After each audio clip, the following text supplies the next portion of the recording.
अस्सलामुअलैकुम जनाब YouTube channel दे मैं मोहम्मद ज़ीशान करो दोस्तों यूट्यूब चैनल दे बिस्मिल्लाह गोट फार्म। तो माशाल्लाह आज चिन्योटी बकरी हम सेल कर रहे हैं। माशाल्लाह ये चेक करें कठोरे बहुत प्यारे खूबसूरत, इनकी चराई चेक करें माशाल्लाह।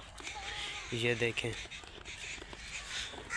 4 पठोरे हैं टी बकरे माशाल्लाह। ये देखें इनकी चराई चेक करें माशाल्लाह, बहुत प्यारे और ख़ूबसूरत पठोरे हैं। 5 पठोरे हैं, सेल करने हैं।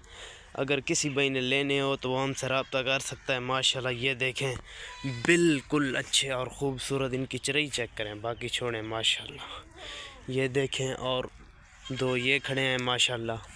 ये देखें माशाल्लाह पठोरे चेक करें, चिन्योटी के पठोरे हैं माशाल्लाह। ये देखें और एक ये देखें,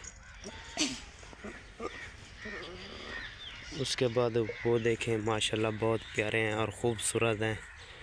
आप इनकी चराई देखें, मोटाई देखें कितने प्यारे हैं।